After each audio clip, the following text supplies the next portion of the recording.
I'm Paul Fromm with the Canadian Association for Free Expression. You know, this is the poppy, and you know it stands for Remembrance Day, and many people think about what our soldiers did and how they sacrificed, and many died in several world wars. And if you ask people, well, what were they fighting for? Many of them would have said, well, freedom, basic freedoms. For instance, like freedom of speech.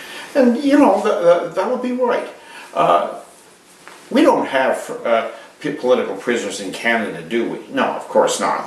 That's the sort of thing that would happen in horrible third world dictatorships or banana republics where dissidents are tossed in jail for their political views. We don't have political prisoners in Canada.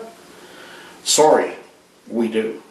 We do, and we have ever since human rights legislation and so-called anti-hate laws have come in. Let me tell you today about a friend of mine that we're going to show you a picture of him. He's Brad Law. Brad is the quintessential working man. In fact, Brad is the Protestant work ethic on steroids. He likes to work. He's a hard-working, laboring guy. He usually works around construction sites. For the last half dozen years, he's worked up in Fort McMurray, Alberta, in the oil patch. Now, that's of course not what got Brad into trouble. Brad is also an inveterate letter writer. Now, when I was going to high school, we, in grade 10, had a course called civics. And that was 1 hour a week. And we learned how Canada was governed, the House of Commons, the Senate, the Queen, and all that. But one thing that really stuck with me was the admonition that it was a citizen's right, but also the citizen's duty to participate in governance. You know, a democracy or a government that relies on elected politicians only functions if people are involved. Not just once every few years to go and make their X beside a name on a ballot box, but if they're involved in the process. In other words, first of all, they have to take an interest. And you know, that old civics book told me that that I ought to read about the issues of the day, inform myself. And once having informed myself, I should get involved. I might join a group, join a committee, write a letter to the editor, join a political party, but get involved. Express myself. And this was not just a right, it was a duty. Well, on that basis, Brad Law ought to be given a citizenship award. All that's happened to Brad is he's being tossed in jail numerous times. Let me explain why.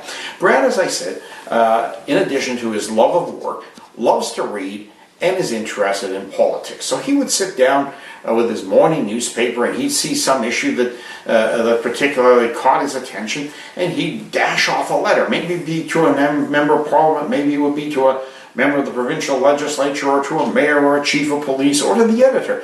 And he told me that over a 20-year period, he wrote 10,000 letters.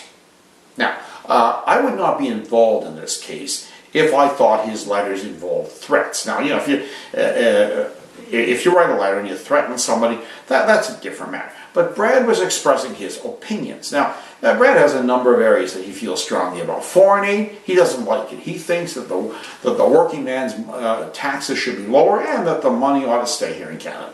Immigration, he's not too fond of that either. He doesn't think that with high unemployment, we need any more immigration. Freedom of speech, he likes that. And the State of Israel, he's not too fond of that. He's not too fond of Arab terrorists either. So he's an opinionated guy. Well, what's the matter with that? Good question. What's the matter with that? Well, back in 2003, Brad Law was charged under Section 319 of the Criminal Code. That's Canada's notorious hate law. Brad got 18 months in prison. 18 months in prison for writing letters. Now, I know what those were in those letters. These were strong statements of his opinion on a number of issues. He did not make threats, and that's important. In other words, he's expressing his political opinion. He was sent to jail for that. That made him a political prisoner. You know, that's not just my say-so. Amnesty International says that a political prisoner or a prisoner of conscience is a person who is persecuted solely for the non-violent expression of their political, religious, cultural point of view. Well, that's Brad Lowe. He was writing his political views to various politicians and to the Chief of Police of York Region, or at least the then Chief of Police, a man named Armand Labarge, who was the main force behind Brad getting fired. Getting charged. Now, doesn't that say something? That's political policing. Brad was being punished because he wrote a nasty letter to the Chief of Police. Okay. Now, this is non-violent letter writing. Okay. Now, when Brad was arrested and put in jail, you would have thought the next thing he would do would be to apply for bail. That would be the normal course, and that's what he tried to do. No way was he going to get bail. His parents were prepared to put up the then value of their home in Etobicoke. That was about $250,000. Now, don't forget, this is a non-violent offense. Brad had a job. Brad wasn't about to flee the jurisdiction. And you know, bail is normally only required as a surety that the person will show up for trial. Now, Brad had no history of not showing up for his legal obligations. He finally did get bail on 5 of the 20 counts.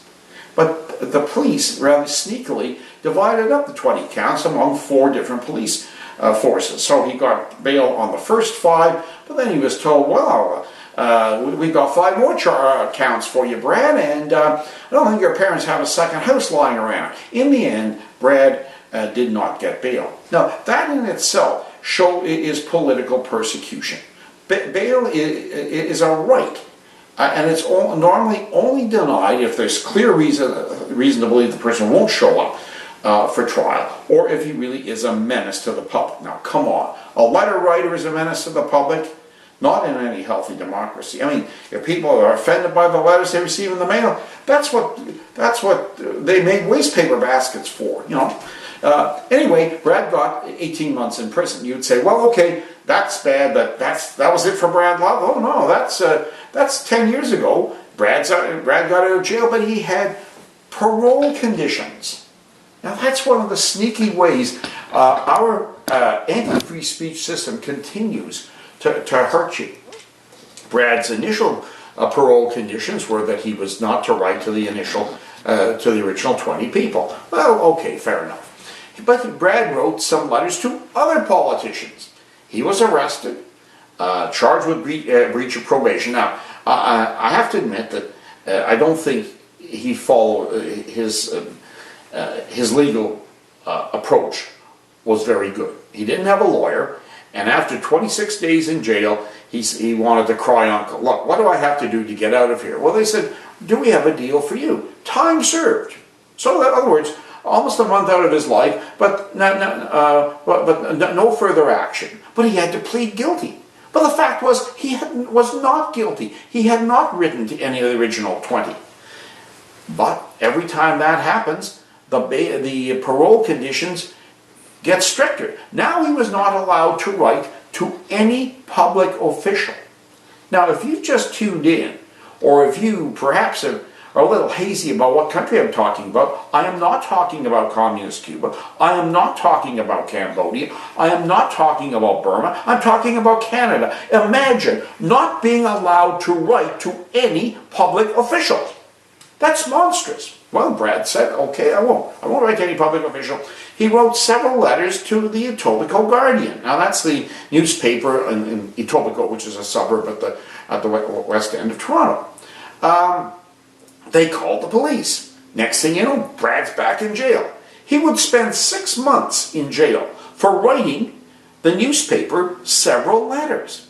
Now, I saw some of those letters. He would take he would photocopy an article from one of the daily papers. He'd underline certain words. He'd make comments in the margin, and he would cover it with a letter. What was Brad's problem? Well, he didn't like black crime, and he thought that the immigration system and the police were not tough enough on black crime. Well, everybody knows black crime is a big problem in Toronto, and that's his opinion.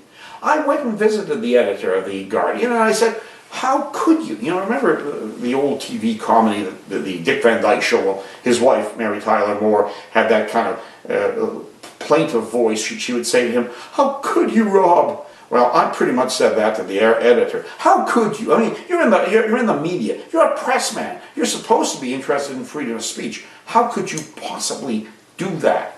Oh, he said, the staff was upset. Well, he wrote so many letters. I said, so he wrote the letters.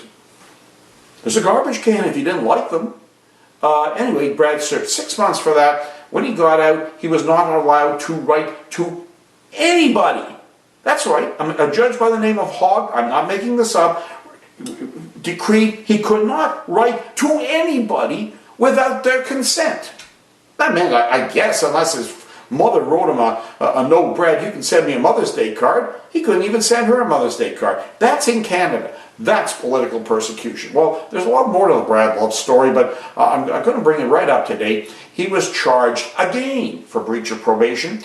He made 10 trips at his own expense back to Ontario for various stages of the trial, and every one of those trips cost him a couple $1,000, airfare, accommodations, car rental, time off work, plus, of course, legal fees. Finally, he was found guilty in May of 2012. In July, he was sentenced to 18 more months in jail for writing letters.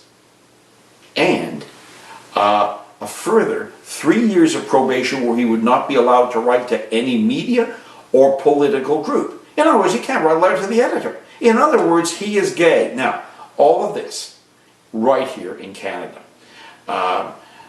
If you'd like to help, if you want to be informed more about this, please write to us at the Canadian Association for Free Expression. That's Cafe, P.O. Box 332, Rexdale, that's Rexdale, Ontario, that's ON, and the postal code is M9W5L3. Or check us out online at http://cafe.nfshost.net. And you'll see that on the bottom of your screen. This is Paul Fromm for Free Speech. Thank you.